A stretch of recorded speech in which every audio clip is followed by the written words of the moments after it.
definitely means a lot seeing all you guys' faces out here. It does a lot for this ghost town, helping with the preservation, also helping pay some of the staff that has to be out here like all the time to help these buildings continue being what they are. So we do appreciate you guys coming out here. This is a much different event than what usually we see out here. We only do this once a year. It's going to be an interesting night for those who have not done an overnight out here before. Now we do have an itinerary throughout the evening. We'll announce times as we go when we'll be doing them. You don't have to follow that itinerary. I told most of you guys that. For those of you guys that are staying here overnight, you do not have to follow that itinerary. You guys can wander around and investigate the property from dusk till dawn on your own if you'd like. With that being said, we do have some things planned throughout the night. You will be hearing Mr. John Zaffis himself here speaking, that will transition into the other speakers that we have. And then the Unearthing the Supernatural here will be leading us in ceremony, and they will explain that a little bit later on. My name is Jay Yates. This is my wife, Marie Yates, and we've been out here for a long time. We love this place. You've seen this on the TV shows. A lot of you guys have that you guys spoke about when you guys checked in. But nothing compared to this man here, the godfather of the paranormal, Mr. John Zaffis. Appreciate it. For any of you that aren't aware of me, is there anybody that's not aware of me that already know who John Zaffis is? Yeah? Yeah, I know you are. Yay! All right, then that spiel's a waste of time. Anyways, actually, I'm hitting 50 years being involved with the paranormal field this year. So, again, to me, that's a major accomplishment for someone that never even wanted to get involved with the paranormal. So, for any of you that don't know, I basically was a mechanical engineer for about 30 years of my life, and downsized and decided I wanted to go into ghost hunting and lecturing and talking about these things. But I was very fortunate as growing up, being around, for any of you that aren't familiar with Ed and Lorraine Warren, my aunt and uncle. Ed Warren was my mom's twin. So I was fortunate enough to be exposed to a lot of things a lot earlier and a lot younger. See, when my mom would make family dishes, she would always say, take them to my brother, so he could have them, and they lived 20 minutes north of us, go up there to drop food off, and you didn't know where the hell you were going to end up. They're like, oh, we're going on a case, come with us. And I would get exposed to all kinds of different things and get to see things, and that was back in the heyday when we didn't talk about the paranormal. We didn't talk about, all these different things like you see today, all the TV shows and all those other things. And it's always been a running joke in my house with my two daughters. I couldn't talk about the paranormal because they didn't want their friends to get scared and their parents wouldn't let them come over. My son comes along, I'm the coolest freaking dad in the neighborhood. So you watch how things evolve and how things have gone over the course of the years. How many of you have seen the Conjuring movies? So again, it's I'm very fortunate. The very first one, the Perron family, very good friends with all of them. Andrea Perron and I have just known each other for years and years, and it's cool to see some of those things come to light and some of the stories being told. But one thing that I like more than anything is not just getting up and just talking to you about the random different things out there. I like it better when you guys ask me questions, because you get to hear things that I don't normally talk about, or you could trigger something else that I've never really talk about, or bring out to the forefront. So if you have any questions on anything you'd like to ask me, please feel free to ask, and I'll try to answer it the best I can, because that's one thing I'm known for. If I don't know, I don't know, and I'll tell you. So I don't just go along and just make up something to go along with it. I can't be bothered with it. So, but anyways, how many of you have ever had the opportunity over the years to see Haunted Collector? Any of you get to see that? Oh, cool. They run marathons now, and believe it or not, guys, they do better in the numbers now than when it freaking originally aired. So I get the biggest kick out of that. But what I like about that, when they run, I think it's next week or the week after, they're doing a 7 or 8 hour marathon. So I'm kind of psyched about that, because it's so cool that you get to pick up new people, and and I look at it differently now. And I understand it now. And I go, well, yeah, because everybody else talks about haunted items now too. So again, it's viewed and looked at so much differently, from when it originally came out in 2013, when we originally came out, or 2011. That's sad, I can't even remember. But anyhow, so anybody got a question you'd like to ask? Anything you're thinking about, feel free, yeah? So what's the place that in the United States where you felt the most paranormal activity or haunted or whatever?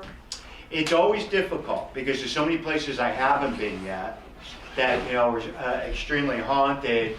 I think probably by far one of the most intense personal investigations for any of you that have ever seen The Haunting in Connecticut. That was one of my major demonic cases, you know, that I got involved with 30 some odd years ago. And that was pretty intense. I haven't been back in that house since. We investigated it and we were there. Where in Connecticut? That was in Southington, Connecticut, Southington. the Haunted Funeral Parlor. The documentary, The Haunting in Connecticut, is more accurate than the movie. So, now, I always bring this up, everybody laughs, so say, you know, people tell me, well, I went to go see it, and that's nothing about, you know, the case. None of the movies are, guys. They take little bits and pieces of the cases, and they create a movie. Now, why do they add so much to the movies? I'm the same as anybody else. When I go to see a paranormal movie, what do I want? I want to get scared. I want my popcorn to fly up out of the bucket. So therefore, if they don't add all these theatrical things to the movies, what are we going to do, especially today? We're going to go home on Facebook and post, don't waste your $20 on the movie, it's boring. So think about that from that perspective. I don't know any of them that haven't been exaggerating, going back to The Entity, Amityville. All of these movies were blown out of proportion with adding a lot of things to them. But, you know, I'm used to it because I've always been exposed to it, but it makes it difficult when people turn around and go, well, geez, it wasn't all about the factual things. I understand why, but a lot of people think when they go to see a movie or, you know, something of that nature, that's going to be very factual. None of them. I've never seen a fear movie. The closest was, if any of you's ever seen it, was The Exorcism of Emily Rose. That has a lot of authentic information in there, and that's The Exorcism of Anna Louise Michel in the 70s, a very good documented case. Now, what's interesting about that is that for many years until that movie came out, we all thought she died during the last exorcism, and that wasn't the truth. She had died after the last exorcism because she stopped eating and drinking and willed herself to die. And I didn't even know that. And when that came out, when the research and everything was being done, that even took me back. So again, I even get blindsided by stuff. So don't feel bad. I sit there and watch the movies and I'll go, because I always go to see them because I know I'm going to get hit with 1,000,001 questions because I know I'm going to have to try to figure out, okay, why did they do this, or why did that happen, or why is this in the movie? And, you know, I try to explain it the best that I can with a lot of those things. Anybody else got a question? Anything they want to ask? Don't be shy, feel free to ask, and if I can answer it, I will. I would like to know about all the haunted items. What do you do with them, and how do you keep them under control? Okay. The haunted items, I've been collecting them for as many years as I can possibly think of. There's a lot of bindings, prayers, rituals that are done over the items. I do have a paranormal barn on my property. That's where all the stuff is stored. Everybody thinks it's in my basement because the barn is finished and I always walk down the stairs putting an item. No, the stuff isn't in the house. It's in a separate building on the property. So, okay. The majority of the stuff, a lot of times I feel that the energy has been broken that could be affiliated with the items. You know, bindings and prayers from a lot of different spiritual people I work with will do things over it. And I don't have very much paranormal activity that occurs with me. Why? I think it's just I think they go, it's a waste of time trying to do anything with him because he doesn't pay attention. I don't. A lot of stuff I don't pay attention. You know, something's got to levitate and fly around before I go, ooh, now. You know, I like watching everybody else get the crap scared out of them. I get a big kick out of that, you know.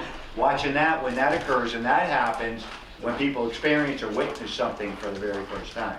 So, but the way the barn and everything looks right now, Hoarders would love to do a couple of episodes in there. That's how it happens. Boxes are just piled everywhere. It's just total mayhem. So do you have any items that that are active? If there are any that are active, I'm not quite well aware of it, because like I said, most of the stuff has bindings and different things that are done over it. I do have a lot of good psychic and medium friends. I believe very strongly in that. They'll come in and tell me they still pick up on the stuff. They still say that, you know, they feel the stuff attached to it. Is there a certain experience that made you change fields? Like a certain moment or something that happened in your life that you went from engineering to ghost hunting? Is there certain things that have happened within the paranormal field, she's asking, that made me switch going into the paranormal? No, what ended up happening is I got caught in the big wave where everybody got laid off and I had to figure out a way to try to make some. Yeah, it's the truth. You know, because at that point, after 30 years, I was like, okay, my wife said, give it a shot going into the paranormal. What was that, 14, 15 years ago? And I was fortunate enough that it ended up working out good for me. Because I think from the age of 16 is when I started to believe in it. I didn't believe in it before that. And that was only because I had an experience. It was my grandfather at the foot of the bed. Now, I grew up in the 70s. I'm a flower child, and that's all I'm telling you. All right? It was a Wednesday night, so I was, you know, I knew I had school the following day. But anyhow, ran downstairs, told my mom, I said, shook its head back and forth, and was very transparent. She said, did it say or do anything? And I go, no. And she goes, that was my father. I go, well, Ma, how do you know it was your father? She goes, well, Johnny, you don't remember him. You know, he was 4 years old. You were 4 years old when he passed away. But he was a very stern man and didn't say much, but he would always shake his head back and forth. But my grandmother lived with us, and she passed away a few days after that experience. So that led me into going like, wow, deceased loved ones do come back to help their loved ones cross over. So I'm telling my mom all this, and she goes, you better go talk to my brother. So I go up and I'm talking to Dad Warren, and he goes, you didn't believe in all this? I go, no. I said, that was a quick way for you to make a buck. Yeah, seriously, that's how I viewed it and looked at it. And I understand when somebody says to me, I've never seen anything, I've never experienced anything, and it's difficult for me to accept it. I can understand that, and I can relate to that. Because then once you do, it alters you, and it changes you. And what do I mean by that? You can read a million stories, see a million documentaries, you can watch a million things, but until you experience something, it's totally different. It's no longer a story and information, it's part of your reality now. So you have to reevaluate a lot of that stuff. You have to look at it differently. Because again, you know, I think over the course of when you get involved with being in the paranormal field, I always tell researchers, never box yourself in. What do I mean by that? Keep an open mind. Because once you box yourself in and you look at things from one perspective, you can't grow no more. And once you don't grow, you're not learning, thus it's stagnant. So my theories on a lot of things and the way I look at things, you know, have evolved over the course of years. And that's a critical and very important thing. A lot of you guys use a lot of this equipment. I don't even know how to turn on half of this freaking equipment you have out there today.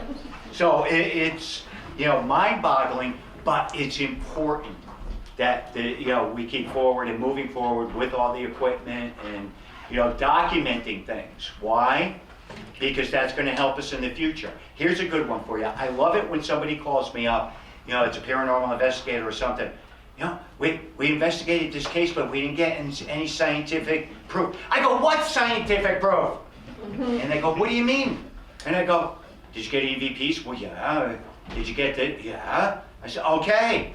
I said, we are not a scientific field. We're working towards that. And they go, we don't understand what you mean. I go, for something to be scientific, you have to get repeatability.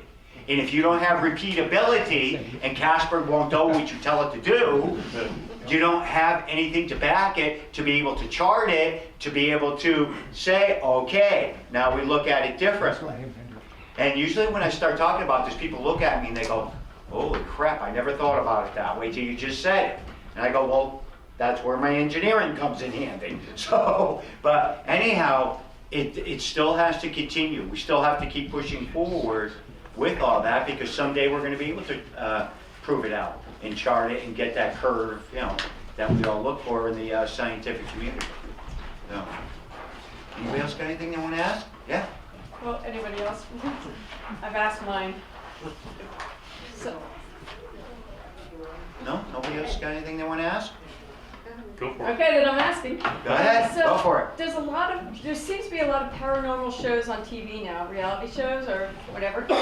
What would you say is one of the more legit, respected ones versus the ones that seem to be maybe perhaps more for, what's that? Hollywood. Yeah, Okay, everything and anything, just like with the movies out there, everything is designed yeah, for our entertainment purposes. And again, I don't think there's any of them out there on the TV shows. I don't know. They're all personal friends of mine. oh, okay. So that you gotta remember, I've been around longer than dirt. Right. So Jason Hawes, another good example. I knew him before the kids were born. Grant Wilson before the kids were born.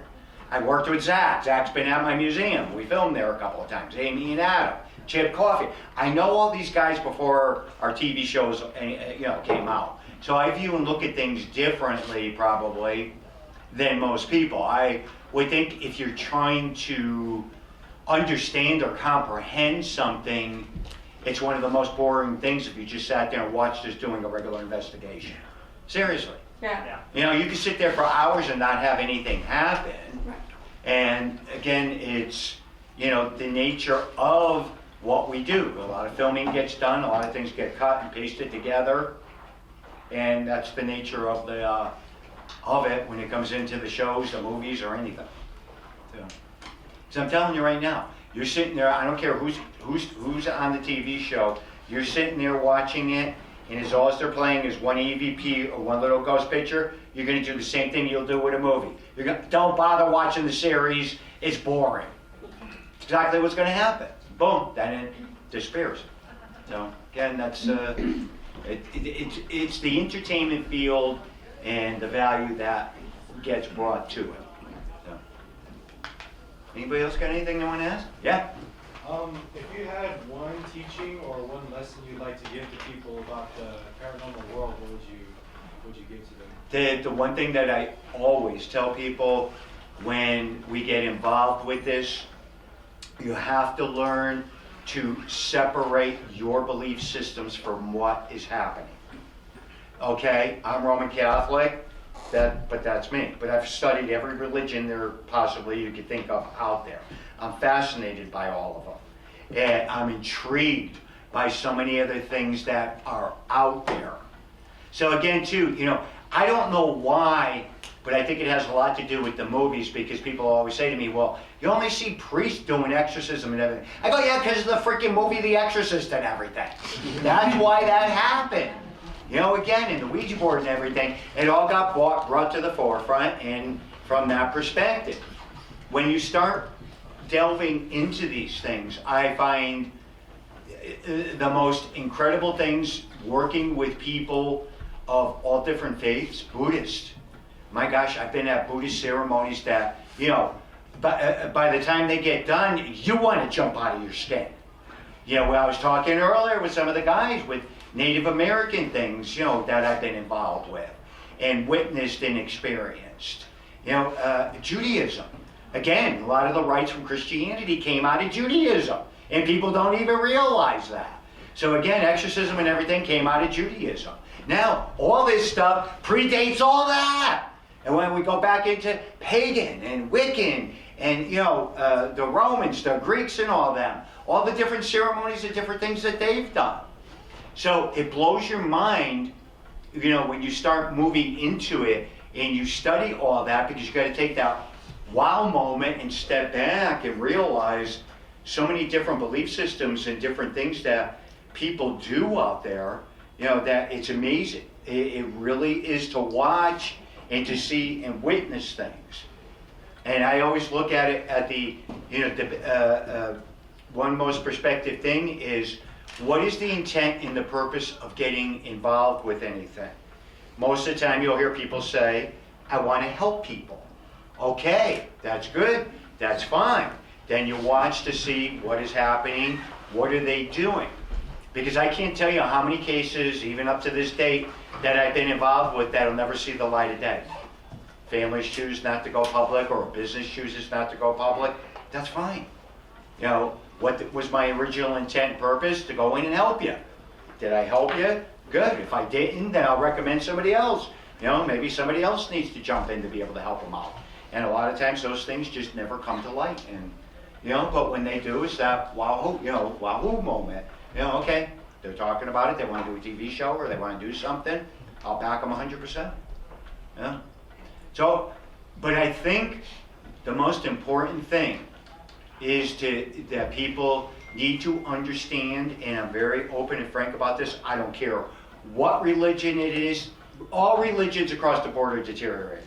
They are. They're just deteriorating. People don't look at religion the way they used to. They just don't.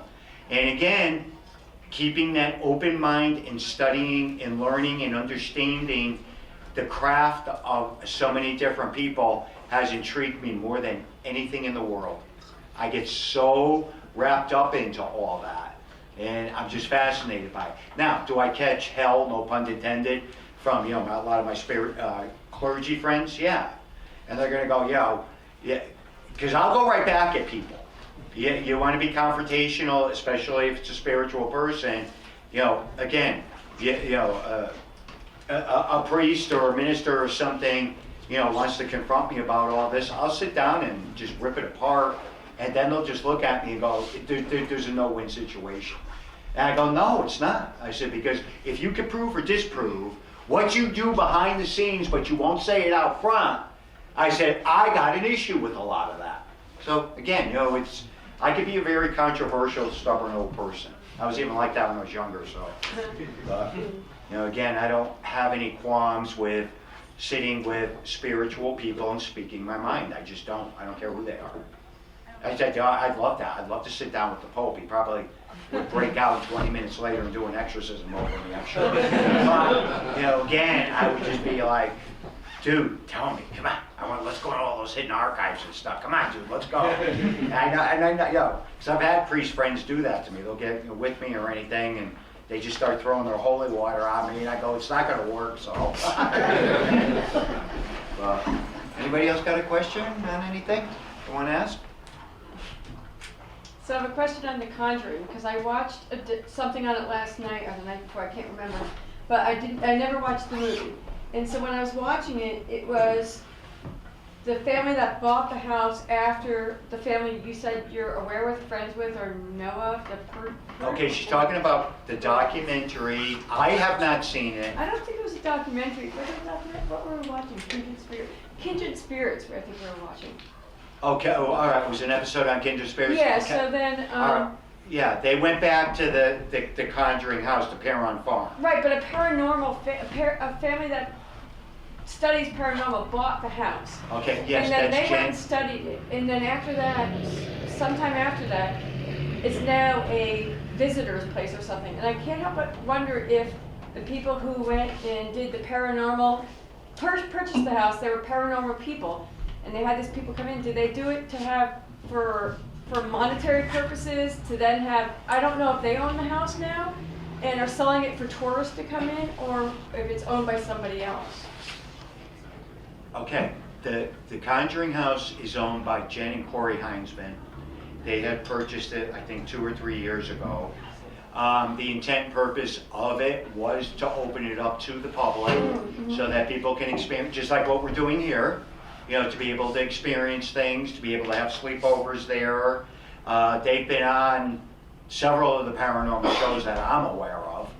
So, again, you know, they bought it to open it up into a business. Okay, so because the show was intending, it seemed like they were focused on, they were intending to live there. You're and watching it got so TV. scary. Yeah, you're watching TV. What's that? You're watching TV. Yeah, Watching exactly, yeah. Okay. So that's what I was wondering what the real intent was. The real intent was to open it up. Again, do they live there? They live there on and off.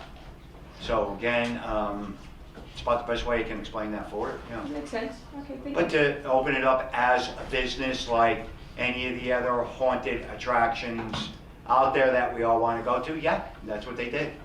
Yeah. Thank you. You're welcome. Anybody else? Yeah? Do you have a scariest moment? Your scariest moment? Scariest moment was 40 some odd years ago when my wife followed me home and been haunted ever since.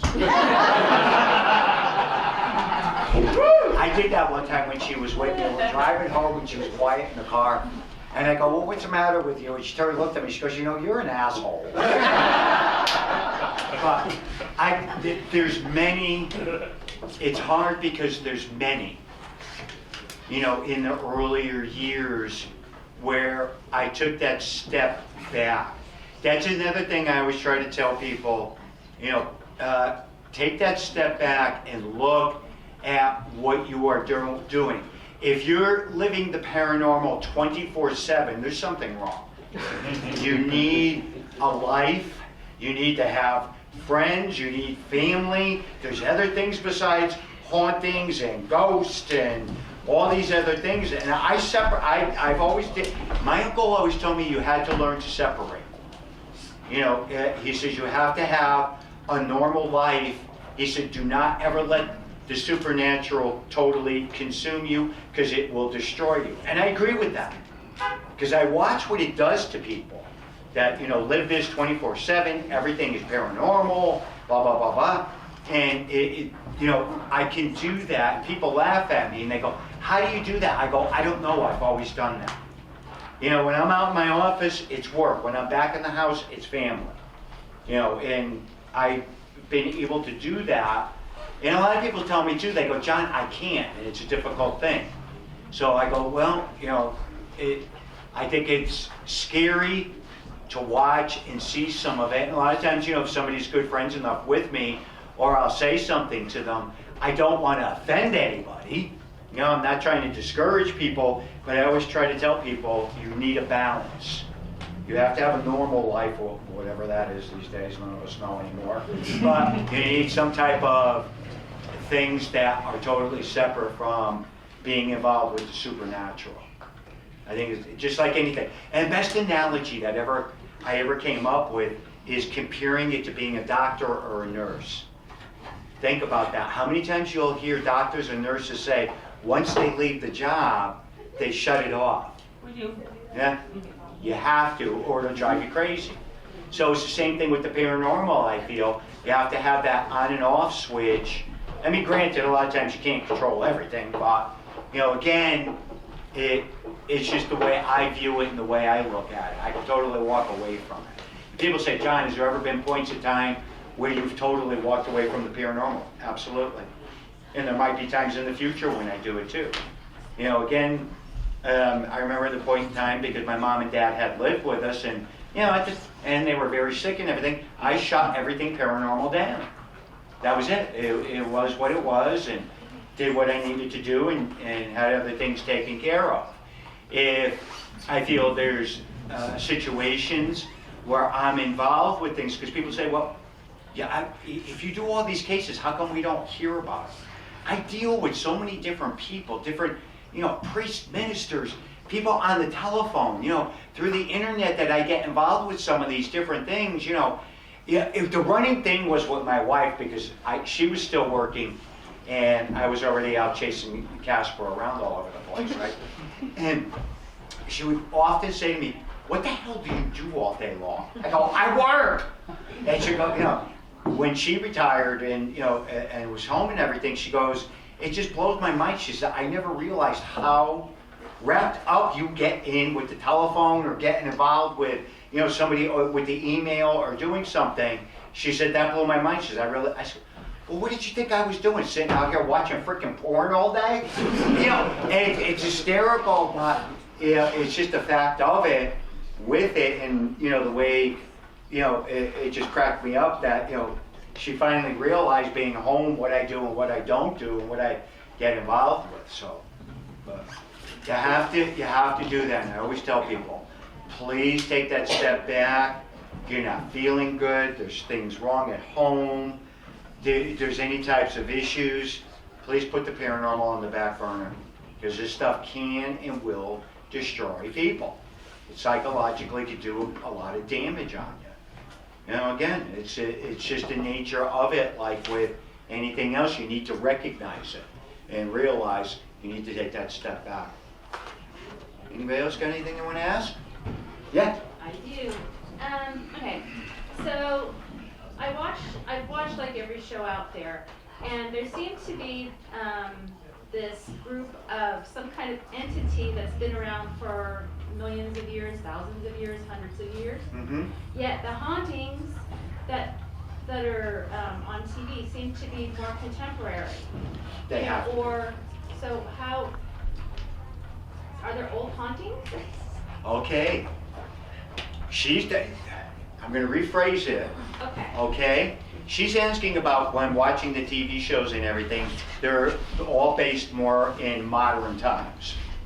But the key factor of it is that I believe very strongly in the ancient ones and to different perspectives. Okay. Again, everybody's going to love this. You're used to my humor now. When somebody calls me up and says, my house is built on an ancient Indian burial ground, I go, all of our houses are. And people will tell you this that know me. That's the first, and I respond back with that. And they'll go, what do you mean? And I'll go, oh my gosh, please do your research. Stop and think about it. If we're on the coast, we're near water, we're near certain spots. I said, thousands of years of these people lived here. Again, but anyhow, and that's my reply back to that. But you have to remember, we deal a tremendous amount with the unknown, which I refer to as, quote unquote, the ancient ones. And if we started integrating that and started really going heavy duty into the shows, people aren't going to accept it. They're not going to understand that and be able to grasp onto that. Now, me being involved with the demonology field, I have to put things in separate categories. The first thing that I always talk about when I say the ancient ones, I refer to what most people can understand and relate to is called jinn or jinn. Most people are familiar with that. There's a couple of cultures that, that's a very big part of their belief system. That is alleged that they were here before any human beings were here. Then we moved on to when we started dealing with deities. All the Egyptians and the Greeks and the Romans and all the goddesses and everything like that. Then we move in to what people refer to as devils and demons.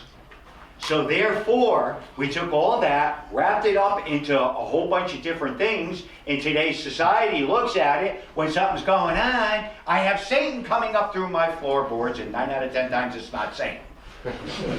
So it brings me back to what you had said, when dealing a lot of times with this stuff, you have to look at when we refer to the ancient ones. Unless people are really deep into a lot of this, the comprehension of it is not there, and that's okay, that's fine. A lot of people are better off not trying to figure it out with certain parts of it, because it blows your mind. People just don't, understand, the simple fact of that. Here's something that blows a lot of people's minds, in case anybody didn't know it. Did you know in Roman Catholic, they used to allow the nuns and the priests to get married? At one point in time, 350 some odd years ago, one of the kings got pissed off and said, the nuns and the priests can no longer get married. Well, fine, now look at the big mess you created. Again, I always said it's a very difficult thing for nuns and priests to be able to counsel people if they've never been married, they never had kids. How do you counsel somebody if you didn't, again, you get me fired up, I'll get going. Again, I just look at so much from so many different perspectives. One thing that I walked away with, and I hope a lot of other people did, with this freaking COVID that just about freaking killed all of us, being confined and, not being on, being out, because I'm always everywhere. I mean, I was never usually home, never, I was always out intermingling with paranormal groups or out lecturing or doing something. Boom, everything stopped. And, we got confined. But I took that and flipped it around because it helped me to go back to my roots. I am a huge walker. I walk and walk and walk. my wife got the biggest kick out of it. She said, we've been living here for 30 years. She said, there isn't any of the freaking neighbors you don't know now. So, because we stopped by talking. But anyhow, it helped me to reconnect and go back to the basics with things that so many people have put into the background. They're missing the experience. They're missing the moment. And what do I mean by that? Everybody's worried about setting up cameras. Everybody's worried about the detectors. All these horns, bells, and whistles. Casper came in and out 10 times, knocked the furniture over, and you missed it. That's what cracks me up about it. I tell people, don't bring the basic back to investigating. See what you can experience. See what other people are experiencing, because it's so important. It is the root of everything for the supernatural. It's so important. But it helped me to reconnect with so many of the different things, because people, a lot of times they'll go, well, how would you know about, meditating? How would you know about out-of-body experiences? How would you know about past lives or anything? I said, I've studied all that. I got involved with all of it. I said, again, that's all stuff that was very fascinating to me when I was younger. And back in the 70s and 80s, that was all very popular. Learning all that stuff and seeing it and witnessing some of that stuff. So, again, they go, oh my God, we can't even believe whoever got involved with that stuff. And I go, yes! I said, how else are you going to ever learn anything? Hands-on to me is a very important element. And studying with older people, because they have the wisdom that you can't find in a book. I walked away with from my uncle. My uncle used to always say that to me. He said, always talk to the older people. And I'd be like, why? What?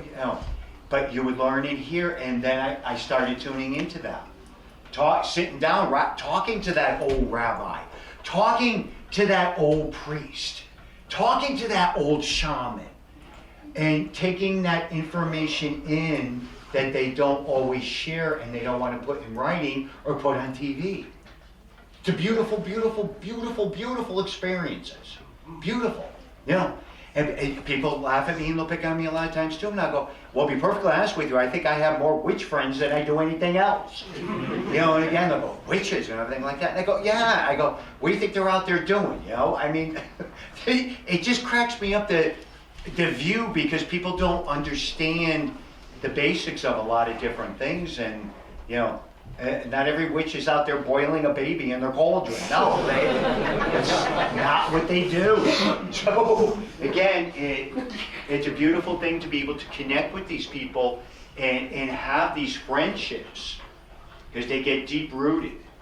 And it's from the trust factor. It's a trust factor. I have a lot of people, that have talked to me about a lot of things that I just don't take out there and just, for the sake of it, disperse all that information. Because people will say to me too, they go, well, why don't you teach demonology? Why?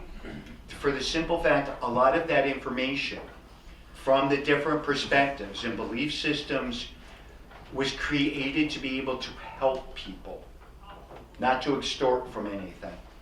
And I still keep that value with me. So therefore, again, there's certain things that I've witnessed. I'll talk sometimes about some of the things, so that people can understand it. But would I go out there in the forefront and start teaching any of it? No. I think when it comes to a spiritual level, people are called into the certain aspects of certain things. If you're supposed to be there, then you're going to get there. Pardon me? If you're supposed to be there, then you're going to get there. If you're supposed to be there, you will get there. You will be guided there. That's another thing. I'm a very firm believer in the simple fact our lives are predetermined. Do I think things can be altered at certain points? And can that happen? Yes. Do I think other things need to be left alone and let the experiences happen? Yes. I look at all that from that perspective, and look at that, because I don't think anything happens coincidentally. I think everything is lined up. It's just a thing. And reincarnation, a lot of people freak out over that. I believe very strongly in reincarnation. There's no ands, ifs, or buts. There's way too many different things that parallel that. I can't rule it out. I just can't. There's too much. And again, I take all that into consideration, and I just look at the big picture of all of it, and I say, how can you rule a lot of these things out? We can't. We can't prove, and we can't disprove. But yet, I go right back to that basic 101. So many people are missing the experience of it. There's an old saying, that you don't hear it that much anymore today. Life's a banquet and people are starving. Okay? And I got that from a witchy pool friend of mine. I bust them on all their balls. I bust everybody's. But anyhow, and she said that to me at one point in time. She was doing certain things, and I looked at her and everything. I said, that's scary and creepy and everything. And several times she looked right back at me. She goes, life is a banquet and people are starving. Now I get it. I understand it. She was doing the basics of something and people just totally miss it. So, isn't it crazy listening to this old man? Anybody else got anything you want to ask? Or We got time for about one more question, guys. anybody else? Anything else anybody wants to ask? No? Well, let's give John Zaffis, the godfather of the paranormal, a round of applause, guys. And look, we're under the skies, the first event, sort of, not officially a paranormal perception event, but we're back at Vulture City. Not for a Paracon, for a very special event. John Zaffis is here. He just gave a speech. You're going to see that. It's probably somewhere below down there if you haven't watched it already. We're about to start a very special ceremony with our paranormal consultants, Hero, Shanclen, and the rest of the team from Unearthing The Supernatural. So we'll give you a little bit of that, and, well, you'll hear them on the show coming up. So here we go, about to start a very special celebration and ceremony from Unearthing the Supernatural right over there.